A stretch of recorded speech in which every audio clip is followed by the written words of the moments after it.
Hello and नमस्ते। Learn with RDP tax update के इस चैनल में एक बार फिर आपका स्वागत है।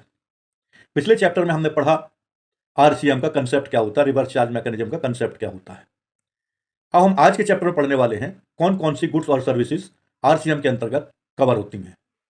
हमारे करिकुलम के हिसाब से chapter 45 concept of reverse charge mechanism के बारे में बात करता है, जो हमने पिछले चैप्टर में बात की थी,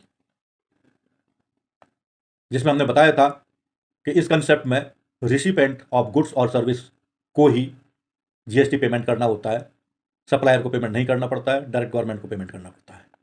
आज हम चर्चा करेंगे चैप्टर 46 पर goods and services covered under RCM. कौन कौन से गुड्स और सर्विसेज आरसीएम के अंतर्गत कवर होते हैं, आज हम इस पर चर्चा करेंगे और आपको लेके चलते हैं हमारे प्रेजेंटेशन पर। कौन कौन से गुड्स एंड सर्विसेज कवर होते हैं इसमें, आइए जानते हैं। Goods and services covered under RCM, reverse charge mechanism के अंतर्गत कौन कौन से गुड्स और सर्विसेज कवर्ड होते हैं। आरसीएम केवल स्पेसिफाइड गुड्स और सर्विसेज पर लागू होता है। ध्यान रखना है, स्पेसिफाइड। आरसीएम किस पर लागू होता है? स्पेसिफाइड गुड्स और सर्विसेज पर लागू होता है, जो सरकार द्वारा नोटिफाइड होते हैं।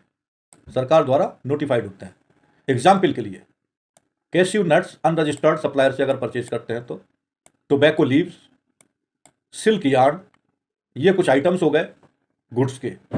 सर्विसेज में लीगल सर्विसेज एडवोकेट की, जीटीए गुड्स ट्रांसपोर्ट एजेंसीज की services, sponsorship services, director services और सिक्योरिटी सर्विसेज अनरजिस्टर्ड। इतनी चीजें आपको याद रखना है। सभी आरसीएम ट्रांजैक्शन पर सेल्फ इनवॉइस और पेमेंट अनिवार्य होता है। जैसा कि मैंने आरसीएम में आपको बताया था कि कैश लेजर से ही पेमेंट होता है, इसका एग्जाम्पल देकर के भी मैंने बताया था। तो इन सर्विसेज पर गुड्स कौन कौन से हैं? ये गुड्स हैं, ये क्या है? माल है। इन पर आरसीएम लागू होता है। किस पर? कैश्यू नट्स पर, जहां अनरजिस्टर्ड सप्लायर से हमने कैश्यू नट खरीदे, टोबैको लीव्स, तंबाकू की पत्तियां खरीदी, सिल्क यार्न खरीदा, तो हमें आरसीएम लागू होगा। अगर आपको आरसीएम से बचना है तो इन गुड्स में बिजनेस नहीं करना है, कोई बात नहीं। अब सर्विसेज में आते हैं। कौन कौन सी सर्विसेज कॉमन एग्जाम्पल के द्वारा हम बताएं आपको। लीगल सर्विसेज, एडवोकेट द्वारा दी गई लीगल सर्विसेज, इस पर हमें आरसीएम के तहत, अगर हम एडवोकेट से लीगल सर्विस अवेल कर रहे हैं तो हमें आरसीएम के तहत खुद ही जीएसटी का पेमेंट गवर्नमेंट को देना पड़ेगा। जीटीए गुड्स ट्रांसपोर्ट एजेंसीज, इनके पास भी ऑप्शन होता है आरसीएम को चूज करने का और ना चूज करने का। जब ये रजिस्टर्ड होते हैं उस समय इनसे पूछा जाता है कि अगर आप गुड्स ट्रांसपोर्ट एजेंसी हैं तो आरसीएम अडॉप्ट करेंगे, अगर नहीं है तो फॉरवर्ड चार्ज मैकेनिज्म करेंगे। उसी समय उनको यूज करना होता है। एक बार मान लीजिए फॉरवर्ड चार्ज मैकेनिज्म इन्होंने यूज कर लिया, अगली साल लगता है कि यार बड़ा झंझट है उसमें, तो ये फिर से आरसीएम में आ सकते हैं। सो लीगल एडवोकेट और GTA, sponsor service, director services और सिक्योरिटी, इन सबको ऑप्शन दिया गया है आरसीएम का। स्पॉन्सर सर्विस पर भी कहानी यही लागू होती है, डायरेक्टर सर्विसेज पर भी आरसीएम लागू होगा, और सिक्योरिटी सर्विसेज जो अनरजिस्टर्ड सिक्योरिटी सप्लायर से सर्विस ली जा रही है उस पर हमें रिवर्स चार्ज मैकेनिज्म के तहत जीएसटी भरना पड़ेगा। अगर रिवर्स चार्ज मैकेनिज्म के तहत जीएसटी भरना है तो बिल अपने ऊपर ही रेज करना है, गवर्नमेंट को जीएसटी का पेमेंट करना है। गवर्नमेंट को जो जीएसटी का पेमेंट करना है वो कैश लेजर से करना है। बार बार बोल रहा हूं, क्रेडिट लेजर से इसे एडजस्ट नहीं कर सकते। सभी आरसीएम ट्रांजैक्शन पर सेल्फ इनवाइस, अपने ऊपर ही इनवाइस रेज करना है और पेमेंट वाउचर बनाना है। पेमेंट थ्रू कैश लेजर होना है, कैश लेजर के थ्रू होना है, क्रेडिट लेजर से इसे एडजस्ट नहीं कर सकते। तो दोस्तों, goods and services covered under RCM, कौन कौन सी गुड्स एंड सर्विसेज हैं?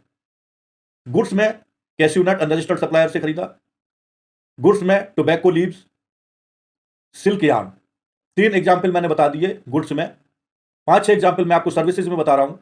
लीगल सर्विस एडवोकेट से, एडवोकेट 2 तरीके के हो सकते हैं, गुड्स में रजिस्टर्ड हो सकते हैं जीएसटी में, और दूसरा जीएसटी होल्डर नहीं हो सकते हैं, अनरजिस्टर्ड भी हो सकते हैं, रजिस्टर्ड भी हो सकते हैं।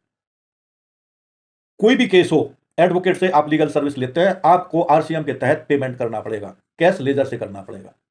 जीटीए में रजिस्टर्ड हो चाहे अनरजिस्टर्ड हो, आपको आरसीएम के तहत पेमेंट करना पड़ेगा, जीएसटी का बिल अपने ऊपर बनाना पड़ेगा, कैश लेजर से पेमेंट करना पड़ेगा। स्पॉन्सरशिप सर्विस अगर आप अवेल करते हो, भाई हमारा ये यूट्यूब चैनल है, इसको जरा स्पॉन्सर कर दो, हमारा ये इवेंट है, इसको स्पॉन्सर कर दो, और उसने स्पॉन्सर कर दिया, तो उस सर्विस पर आप जो पेमेंट करोगे, मतलब आप सर्विस रिसिपेंट हो गए, तो आपको आरसीएम के तहत उसका पेमेंट करना पड़ेगा, उसकी सर्विस की कॉस्ट का, और गवर्नमेंट की जीएसटी कैलकुलेट करके अपने ऊपर इनवाइस रेज करके कैश लेजर से पेमेंट करना पड़ेगा। डायरेक्टर की सर्विस अगर आप अवेल करते हैं, उस केस में भी आपको आरसीएम का पेमेंट करना पड़ेगा, कैश लेजर से पेमेंट करना पड़ेगा। डायरेक्टरी कौन कौन सी सर्विसेज हैं, या कंपनी एक्ट में पढ़ेंगे और वहां से जानकारी लेंगे। Security service, security services unregistered से अगर आप सिक्योरिटी सर्विस लेते हैं तो आपको आरसीएम का पेमेंट करना पड़ेगा।